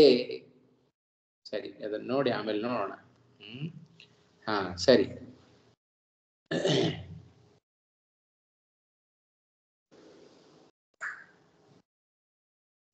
ಅವರೇನ್ ಮಾಡ್ತಾರೆ, ಯಾರು ನಿತ್ಯ ತ್ರೈವಿದ್ಯರು ಅಂತ ಯಾರನ್ನು ಕರೀತಾರೆ, ಇದು ಮಿಶ್ರಯಾಜಿ ಆಯ್ತಾ. ಇಲ್ಲಿ ಎರಡು ಅಂಶವನ್ನ, ಎರಡು ಪದಗಳನ್ನ ಬಳಸಿದರೆ ಇಲ್ಲಿ ಆಯ್ತಾ. ಇಷ್ಟು ಮೂಲಕ ಅರ್ಥ ನೋಡಿದ ಮೇಲೆ ವಿವೃತ್ತಿ ನೋಡ್ತಾ ಹೋಗೋಣ, ಇನ್ನೂ ಸ್ಪಷ್ಟ ಆಗುತ್ತೆ. ನಾನು ಮಿಶ್ರಯಾಜ್ಯಪಿ ಪದಚ್ಛೇದ ಹೇಗೆ ಮಾಡಬೇಕು, ಮಿಶ್ರಯಾಜಿ ಅಪಿ ಕ್ರಮೇಣ ಭಾಗವತಃ ಭವತಿ ಕಿಂ ಇತ್ಯತಃ ಸಹ ಕಿಂ ನಿತ್ಯತ್ರೈವಿದ್ಯ ರೂಪಃ ಉತ ಶುದ್ಧ ಭಾಗವತಃ. ಮಿಶ್ರಯಾಜಿ ಅಪಿ, ಮಿಶ್ರಯಾಜಿ ಅಂತ ಯಾರನ್ನು ಕರೀತಾರೆ, ಕೆಲವೊಮ್ಮೆ ಅವನು ಭಗವಂತನನ್ನ ಪೂಜೆ ಮಾಡುತ್ತಾನೆ, ಕೆಲವೊಮ್ಮೆ ಇತರ ದೇವತೆಗಳನ್ನು ಪೂಜೆ ಮಾಡುತ್ತಾನೆ ಆಯ್ತಾ. ಅಂಥವನನ್ನು ಮಿಶ್ರಯಾಜಿ ಅಂತ ಕರೀತಾರೆ. ಮಿಶ್ರ ಅಂದ್ರೆ ಸಮ್ಮಿಶ್ರ, ಅರ್ಧಂಬರ್ಧ ಅಂತ ಅರ್ಥ ಆಯ್ತಾ. ಆ ಕಡೆನೂ ಅಲ್ಲ ಈ ಕಡೆನೂ ಅಲ್ಲ. ಅಂಥ ವ್ಯಕ್ತಿಗಳು ಕೆಲವೊಮ್ಮೆ ವಿಷ್ಣುವನ್ನೇ ಆರಾಧನೆ ಮಾಡೋದು, ಇನ್ನೊಮ್ಮೆ ಇನ್ನೊಬ್ಬ ದೇವತೆಗಳನ್ನು ಅನ್ಯ ದೇವತೆಗಳನ್ನು ಆರಾಧನೆ ಮಾಡೋದು. ಮಿಶ್ರ ಹೀಗೆ ಪರಸ್ಪರ ಭಗವಂತನನ್ನು ಮತ್ತೆ ಇತರ ದೇವತೆಗಳನ್ನು ಆರಾಧನೆ ಮಾಡುವವ ಕ್ರಮೇಣ ಭಾಗವತಃ ಭವತಿ ಕಿಂ. ಅವನು ಹೀಗೆ ಅನ್ಯ ದೇವತೆಗಳನ್ನು ಉಪಾಸನೆ ಮಾಡಿಕೊಂಡು ಕೊನೆಗೆ ಅವನು ಶುದ್ಧ ಭಾಗವತನಾಗ್ತಾನೋ, ಪ್ರಶ್ನೆ ಇದು. ಶುದ್ಧ ಭಾಗವತಃ ಭವತಿ ಕಿಂ, ಅವನು ಭಾಗವತನಾಗ್ತಾನೋ, ಕೇವಲ ಭಗವಂತನನ್ನೇ ಪೂಜೆ ಮಾಡುವವನಾಗ್ತಾನೋ ಅಂತ ಪ್ರಶ್ನೆ ಮಾಡಿದರೆ ಇತಿ ಇತ್ಯತಃ ಸಕಿಂ. ನೀವೇನು ಪ್ರಶ್ನೆ ಮಾಡ್ತಾ ಇದ್ದೀರಲ್ಲ, ಆ ಮಿಶ್ರಯಾಜಿ ನಿತ್ಯ ತ್ರೈವಿದ್ಯ ರೂಪನೋ ಅಥವಾ ಶುದ್ಧ ಭಾಗವತನಾಗಿಯೂ ನಿರ್ಣಾಯಕವಾದ ಪ್ರಮಾಣಗಳು ಇಲ್ಲದೇ ಇರುವುದರಿಂದ ಅವನು ಅನ್ಯ ದೇವತೆಗಳನ್ನು ಪೂಜೆ ಮಾಡ್ತಾ ಇದ್ದಾನೋ ಹೇಗೆ ತೀರ್ಮಾನ ಮಾಡ್ತೀರಿ? ಎಂಥವನನ್ನ ಕುರಿತು ಹೇಳ್ತಾ ಇದ್ದೀರಿ? ಮಿಶ್ರಯಾಜಿ ಆದವನು ಕೂಡ ಅವನು ನಿತ್ಯ ತ್ರೈವಿದ್ಯ ರೂಪನೋ. ನಿತ್ಯ ತ್ರೈವಿದ್ಯ ರೂಪ ಅಂದ್ರೆ ಏನು, ಅದಕ್ಕರ್ಥ ನಿತ್ಯ ತ್ರೈವಿದ್ಯ ಶಬ್ದಕ್ಕೆ ಸ್ವಾಭಾವಿಕವಾಗಿ ಅವನಿಗೆ ಹರಿಸರ್ವೋತ್ತಮತ್ವ ಜ್ಞಾನ ಇಲ್ಲ. ಸ್ವಾಭಾವಿಕವಾಗಿ ಅವನಿಗೆ ಭಗವಂತನ ಉತ್ತಮತ್ವ ಜ್ಞಾನ ಇಲ್ಲ. ಆದ್ದರಿಂದ ಅವನೇನು ಮಾಡ್ತಾನೆ, ಹರಿಯಲ್ಲಿ ಅವನಿಗೆ ಹರಿಯ ಉತ್ತಮತ್ವ ಜ್ಞಾನ ಇಲ್ಲ. ಆದ್ದರಿಂದ ಅವನಿಗೆ ಹರಿಭಕ್ತಿ ಶೂನ್ಯನಾಗಿಬಿಟ್ಟು. ರಾವಣ ಕುಂಭಕರ್ಣರಿಗೆ ಹರಿಭಕ್ತಿ ಇತ್ತೋ? ಜರಾಸಂಧನಿಗೆ ಹರಿಭಕ್ತಿ ಇತ್ತ? ಅವನ ಉತ್ತಮರು ಯಾರು? ಶಿವ ಸರ್ವೋತ್ತಮ ಅಂತ ಹೇಳ್ತಕ್ಕಂಥ ವ್ಯಕ್ತಿಗಳು. ಇತರ ದೇವತೆಗಳನ್ನ ಉತ್ತಮತ್ವೇನ ಅನುಸಂಧಾನ ಮಾಡುವವರಿಗೆ ಹರಿಭಕ್ತಿ ಶೂನ್ಯರಾಗಿರ್ತಾರೆ. ಅಂಥವರಲ್ಲಿ ಹರಿಭಕ್ತಿ ಇರೋದಿಲ್ಲ. ಅಂಥವರೇನು ಮಾಡ್ತಾರೆ, ಸ್ವರ್ಗಾದಿ ಫಲಗಳೇ ಅವರಿಗೆ ಅಂತಿಮ ಆಗಿಬಿಡುತ್ತೆ. ಫಲ ಸಿಕ್ತು ಅಲ್ಲ, ಹೌದು. ಆದರೂ ಕೂಡ ಎಲ್ಲರನ್ನು ಹಾಗೆ ನಾವು ಮೀಮಾಂಸಕರಲ್ಲೂ ಕೂಡ ಹಾಗೆ ಹೇಳಲಿಕ್ಕಿಲ್ಲ ಆಯ್ತಾ. ಅವರಲ್ಲಿಯೂ ಕೂಡ ತತ್ವಜ್ಞಾನ ಇರೋರು ಇದ್ದಾರೆ ಆಯ್ತಾ. ಯಾರು ಕಾರ್ಯಪರವಾಗಿಯೇ ಇರ್ತಾರೆಯೋ ಅಂಥವರಿಗೆ ಇರೋದಿಲ್ಲ ಅಂತ ಹೇಳಬೇಕು. ಆಯ್ತಾ? ಇಲ್ಲೇ ಹೋದ್ರೆ ಅದರಲ್ಲೂ ಎರಡು ಭೇದ ಇದೆ. ಸಾಂಖ್ಯರಲ್ಲಿ ಹೇಗೆ ನಿರೀಶ್ವರ ಸಾಂಖ್ಯರು ಸೇಶ್ವರ ಸಾಂಖ್ಯರು ಅಂತಿದ್ದಾರೆಯೋ ಹಾಗೆ ಮೀಮಾಂಸಕರಲ್ಲೂ ಎರಡು ವಿಧ ಇದೆ. ಹೌದು, ಅದೇ ಪ್ರಧಾನ, ಅದೇ ನಿರೀಶ್ವರರು ಇದ್ದಾರೆ. ಅದಕ್ಕೋಸ್ಕರ ಎಲ್ಲರನ್ನು ನೀವು ಸಾರಾಸಂಟಾಗಿ ಸೇರಿಸಿಬಿಡ್ಬೇಡ್ರಿ, ಆಯ್ತಾ? ಕೇವಲ ಕಾರ್ಯಪರವಾಗಿ ಮಾತ್ರ ಯಾರು ಇರ್ತಾರೆಯೋ ಅಂಥವರೇನು ಮಾಡ್ತಾರೆ, ತತ್ವ ಅವರಿಗೆ ಉತ್ತಮತ್ವ ಜ್ಞಾನ ಇರೋದಿಲ್ಲ, ಆಯ್ತಾ? ಹಾಗೆ ನಿತ್ಯ ತ್ರೈವಿದ್ಯರು ಅಂದ್ರೆ ಹಾಗೆ, ಅವರಿಗೆ ಸರ್ವೋತ್ತಮತ್ವ ಜ್ಞಾನ ಇಲ್ಲದೇನೆ ಅವ್ರಿಗೆ ಹರಿಭಕ್ತಿ ಹುಟ್ಟೋದಿಲ್ಲ. ಹಾಗಾಗಿ ಅವ್ರು ಏನ್ ಮಾಡ್ತಾರೆ, ಬ್ರಹ್ಮಾದಿ ದೇವತೆಗಳನ್ನ ಆರಾಧನೆ ಮಾಡ್ತಾರೆ. ಅದರಿಂದ ಆರಾಧನೆ ಮಾಡಿದ್ದಕ್ಕೆ ಅವ್ರಿಗೆ ಫಲ ಸಿಗ್ತಾ ಇಲ್ಲೋ? ಸಿಕ್ಕಿದೆ. ಯಾವ ಫಲ ಸಿಕ್ತು? ಸ್ವರ್ಗಾದಿ ಫಲ ಸಿಕ್ಕಿತು. ಅದೇ ದೊಡ್ಡ ಫಲ ಅಂತ ತಿಳ್ಕೊಂಡ್ಬಿಡ್ತಾರೆ. ಇಷ್ಟೇ. ಅನ್ಯ ದೇವತೆಗಳ ಉಪಾಸನೆ ಮಾಡೋದಕ್ಕೂ ಭಗವದ್ ಉಪಾಸನೆ ಮಾಡೋದಕ್ಕೂ ಏನು ವ್ಯತ್ಯಾಸ ಅನ್ನೋದನ್ನ ಕೃಷ್ಣ ಪರಮಾತ್ಮ ಇಲ್ಲಿ ಸ್ಪಷ್ಟವಾಗಿ ತಿಳಿಸ್ತಾ ಇದ್ದಾನೆ. ಆದರೆ ನಿತ್ಯ ತ್ರೈವಿಧ್ಯ ರೂಪ, ನಿತ್ಯ ತ್ರೈವಿದ್ಯರೋ ಮಿಶ್ರಯಾಜಿಗಳು ಅಥವಾ ಶುದ್ಧ ಭಾಗವತಃ, ಯಾಕೆ ಅವರಲ್ಲಿ ಈಗ ಯಾಕೆ ಅವರು ಅನ್ಯ ದೇವತೆಗಳ ಮಿಶ್ರಯಾಜಿಗಳಾಗಿದ್ದಾರೆ ಅಂತ ಹೇಳಿದ್ರೆ, ನಿರ್ಣಾಯಕಾಭಾವಾತ್, ಅವ್ರ ನಿರ್ಣಾಯಕ ಇಲ್ಲ ಪಾಪ. ಅವರಿಗೆ ಉತ್ತಮತ್ವವನ್ನ ದೃಢಪಡಿಸಲಿಕ್ಕೆ ಅವರಿಗೆ ನಿರ್ಣಾಯಕವಾದ ಪ್ರಮಾಣಗಳು ಸಿಕ್ಕಿಲ್ಲ ಪಾಪ. ನಿರ್ಣಾಯಕ ಅಭಾವಾದಿ ನಿಮಿತ್ತೇನ ಅನ್ಯ ದೇವತಾಯಾಜಿ, ಅನ್ಯ ದೇವತೆಗಳನ್ನ ಅವ ಉಪಾಸನೆ ಮಾಡ್ತಾ ಇದ್ದಾನೆ, ಆಯ್ತಾ? ಆದ್ಯೆ ಇದರಲ್ಲಿ ಮೊದಲನೇ ಪಕ್ಷ ಯಾವುದು? ನಿತ್ಯ ತ್ರೈವಿಧ್ಯ ರೂಪನಾಗಿದ ಮಿಶ್ರಯಾಜಿ ಅವನೇನು ಕೆಲವೊಮ್ಮೆ ವಿಷ್ಣುವನ್ನ ಕೆಲವೊಮ್ಮೆ ಅನ್ಯ ದೇವತೆಗಳನ್ನ ಏನು ಉಪಾಸನೆ ಮಾಡ್ತಾ ಇದ್ದಾನಲ್ಲ, ಇವನು ಮಿಶ್ರಯಾಜಿ. ಅವನು ನಿತ್ಯ ತ್ರೈವಿಧ್ಯ ರೂಪನಾಗಿರ್ತಕ್ಕಂಥ ಮಿಶ್ರಯಾಜಿ ಅಂತ ನೀವು ಹೇಳೋದಾದ್ರೆ ಅದಕ್ಕೆ ಉತ್ತರ ಮೊದಲನೇ ಪಕ್ಷದಲ್ಲಿ ದೋಷವನ್ನ ಹೇಳ್ತಾ ಇದ್ದಾರೆ. ಯೋ ಯೋ ಯಾಂ ಯಾಂ ತನುಂ ಭಕ್ತಃ ಎಂಬುದಾಗಿ, ಆಯ್ತಾ? ಶ್ರದ್ಧೆಯ ಅರ್ಚಿತುಂ ಇಚ್ಛತಿ ತಸ್ಯ ತಸ್ಯ ಅಚಲಾಂ ಶ್ರದ್ಧಾಂ ವಿದಧಾಮಿ ಅಹಂ. ಕೃಷ್ಣ ಹೇಳಿಬಿಟ್ಟ, ಅಂಥವರಿಗೆ ನಾನೇನ್ ಮಾಡ್ತೇನೆ, ಅವರ ಶ್ರದ್ಧೆಯನ್ನು ಅಚಲವನ್ನಾಗಿ ಮಾಡಿಬಿಡ್ತೇನೆ ಅಂತ ಉತ್ತರ ಕೊಟ್ಟದ್ದು. ಅದರ ಅಭಿಪ್ರಾಯ ಏನು? ಶುದ್ಧ ಭಾಗವತ ತಮೋಯೋಗ್ಯಾಭ್ಯ, ಶುದ್ಧ ಭಾಗವತರು ಮತ್ತೆ ತಮೋಯೋಗ್ಯರು, ಆಯ್ತಾ? ಅನ್ಯ ವಿಷ್ಣು ತತ್ವಜ್ಞಾನ ವಿಪರೀತ ಜ್ಞಾನಾಭ್ಯಾಂ ಹೀನಃ. ಅನ್ಯ ಅಂದ್ರೆ ಮತ್ತೊಬ್ಬ ಅಂತ ಅರ್ಥ ಅಲ್ಲ ಮತ್ತೆ, ಆಯ್ತಾ? ಭಾಗವತ ತಮೋಯೋಗ್ಯಾಭ್ಯಾಂ ಅನ್ಯ ವಿಷ್ಣು ತತ್ವಜ್ಞಾನ ವಿಪರೀತ ಜ್ಞಾನಾಭ್ಯಾಂ ಹೀನಃ. ಒಬ್ಬ ಭಾಗವತ ವಿಷ್ಣು ತತ್ವಜ್ಞಾನವುಳ್ಳವ, ತಮೋಯೋಗ್ಯನಾದವ ವಿಪರೀತ ಜ್ಞಾನವುಳ್ಳವ. ಹೀನಃ ವಿಷ್ಣು ವಿಪರೀತ ಜ್ಞಾನಾಭ್ಯಾಂ ಹೀನಃ ಯಹ ಯಹ ಕಾರಣ ವಿಶೇಷ ವಶಾತ್ ಯಾಂ ಯಾಂ ಬ್ರಹ್ಮರುದ್ರಾದಿ ತನುಂ ಭಕ್ತಃ ತದ್ಭಕ್ತಿಮಾನ್ ಶ್ರದ್ಧೆಯ ಆಸ್ತಿಕ್ಯ ಬುದ್ಧ್ಯ ಅರ್ಚಿತುಂ ಇಚ್ಛತಿ ತಸ್ಯ ತಸ್ಯ ತಾಮೇವ ಶ್ರದ್ಧಾಂ ಅಚಲಾಂ ವಿದಧಾಮಿ. ಅವರವರಿಗೆ ಆ ಶ್ರದ್ಧೆಯನ್ನ ಅಚಲವನ್ನಾಗಿ ಮಾಡಿಬಿಡುತ್ತೇನೆ, ಬ್ರಹ್ಮಾದಿ ದೇವತೆಗಳಲ್ಲಿಯೇ ನಾನು ಅಚಲವನ್ನಾಗಿ ಮಾಡಿಬಿಡುತ್ತೇನೆ. ಇದಿಷ್ಟು ಹೇಳಿಕೊಂಡ ಭಗವಂತ ಹೇಳುವಾಗ ಶುದ್ಧ ಭಾಗವತ ಮತ್ತೆ ತಮೋಯೋಗ್ಯ ಇವರಿಂದ ಅನ್ಯನಾದ ವಿಷ್ಣು ತತ್ವಜ್ಞಾನ ಮತ್ತು ವಿಪರೀತ ಜ್ಞಾನ ಇವೆರಡರಿಂದಲೂ ರಹಿತನಾದ ಯಾವ ವ್ಯಕ್ತಿ ತಾನಿದ್ದಾನೆಯೋ, ಆಯ್ತಾ? ಕಾರಣ ವಿಶೇಷಾತ್, ಕಾರಣ ವಿಶೇಷದಿಂದಾಗಿ ಯಾಂ ಯಾಂ ತನುಂ, ಯಾವ ಬ್ರಹ್ಮಾದಿ ದೇವತೆಗಳ ಶರೀರವನ್ನ ಅವನು ಪೂಜೆ ಮಾಡುತ್ತಾ ಇದ್ದಾನೆಯೋ, ಭಕ್ತಃ ತದ್ಭಕ್ತಿಮಾನ್, ಅನ್ಯ ದೇವತೆಗಳಲ್ಲಿ ಭಕ್ತಿ ಉಳ್ಳವನಾಗಿ, ಶ್ರದ್ಧೆಯ, ಅವನ ಆಸ್ತಿಕ್ಯ ಬುದ್ಧಿ ಇದೆ, ಆಸ್ತಿಕನೇ. ನಾಸ್ತಿಕನಾದ್ರೆ ಸರ್ವಥಾ ಅವನು ಯಾವ ದೇವತೆಗಳನ್ನು ಪೂಜೆ ಮಾಡಬಾರದು, ನಾಸ್ತಿಕ ಅಂತಾದ್ರೆ. ಇವ ಆಸ್ತಿಕ, ಇತರ ದೇವತೆಗಳ ಆರಾಧನೆಯನ್ನು ಮಾಡ್ತಾ ಇದ್ದಾನೆ, ಆದರೆ ಪುರುಷೋತ್ತಮತ್ವ ಜ್ಞಾನ ಇಲ್ಲ, ಭಗವಂತನ ಉತ್ತಮತ್ವ ಜ್ಞಾನ ಮಾತ್ರ ಇಲ್ಲ. ಆದ್ರಿಂದ ಶ್ರದ್ಧೆಯ ಅರ್ಚಿತುಂ ಇಚ್ಛತಿ, ಶ್ರದ್ಧೆಯ ಅವನ ಶ್ರದ್ಧೆಯಿಂದ ಇತರ ದೇವತೆಗಳನ್ನು ಅವನೇನು ಪೂಜೆ ಮಾಡ್ಲಿಕ್ಕೆ ಅಪೇಕ್ಷೆ ಪಡ್ತಾನಲ್ಲ, ಅಂಥ ಪುರುಷನಿಗೆ ಅವರವರ ಶ್ರದ್ಧೆಯನ್ನ, ಆಯಾಯ ಶ್ರದ್ಧೆಗಳನ್ನ ನಾನೇನ್ ಮಾಡುತ್ತೇನೆ, ಅಚಲಾಂ ಕರೋಮಿ, ಅಚಲವನ್ನಾಗಿಸಿ ಬಿಡುತ್ತೇನೆ. ಅರ್ಚಿತುಂ ಇಚ್ಛತಿ ತಸ್ಯ ತಸ್ಯ ತಾಮೇವ ಶ್ರದ್ಧಾಂ, ಶ್ರದ್ಧಾನ ಶಬ್ದಕ್ಕದು ವಿಶೇಷಣ, ಶ್ರದ್ಧಾ ಶ್ರದ್ಧೆ, ಶ್ರದ್ಧಾ ತಾಮೇವ ಶ್ರದ್ಧಾಂ, ಅವರಿಗೇನು ಆಸ್ತಿಕ್ಯ ಬುದ್ಧಿ ಇದೆಯಲ್ಲ ಅದನ್ನ ನಾನು ಅಚಲಾಂ ವಿದಧಾಮಿ, ಶಾಶ್ವತವಾಗಿರುವಂತೆ ನಾನು ಮಾಡಿಬಿಡುತ್ತೇನೆ. ಏನ್ ಪ್ರಶ್ನೆ ಮಾಡಿದ್ದೇನೋ, ಮಿಶ್ರಯಾಜಿಯು ಅನೇಕ ವರ್ಷಗಳ ನಂತರ ಭಾಗವತನಾಗಬಹುದೋ ಅಂತ ಪ್ರಶ್ನೆ ಮಾಡಿದ್ದೀರಿ. ಆಗೋದಿಲ್ಲ ಅಂತ ಕೃಷ್ಣ ಉತ್ತರ ಕೊಟ್ಟ. ಯಾಕೆ ಅಂದ್ರೆ ಅವನು ಹಾಗೆ ಉತ್ತಮತ್ವ ಜ್ಞಾನ ಇಲ್ಲದೇನವನು ಹಾಗೆ ಅನುಸಂಧಾನ ಮಾಡ್ತಾ ಇದ್ದಾನೆ ಅಂತ ಹೇಳಿದ್ರೆ ಅವನ ಶ್ರದ್ಧೆಯನ್ನ ಇತರ ದೇವತೆಗಳಲ್ಲಿ ನಾನು ಅಚಲವನ್ನಾಗಿ ಮಾಡಿಬಿಡುತ್ತೇನೆ. ಅನ್ಯ ದೇವತೆಗಳ ಉಪಾಸನೆಯಲ್ಲಿ ಆದ್ರಿಂದ ಬಹಳ ಜಾಗರೂಕರಾಗಬೇಕು. ಅನ್ಯ ದೇವತಾ ಉಪಾಸನೆಯನ್ನ ಮಾಡಬೇಕಾದರೂ ಬಹಳ ಜಾಗರೂಕರಾಗಿ ನಾವು ಮಾಡಬೇಕು. ಇಲ್ಲದೆ ಹೋದರೆ ಆ ಶ್ರದ್ಧೆಯನ್ನ ಹಾಗೆ ಅಚಲವನ್ನಾಗಿಸಿ ಬಿಡುತ್ತಾನೆ ಭಗವಂತ.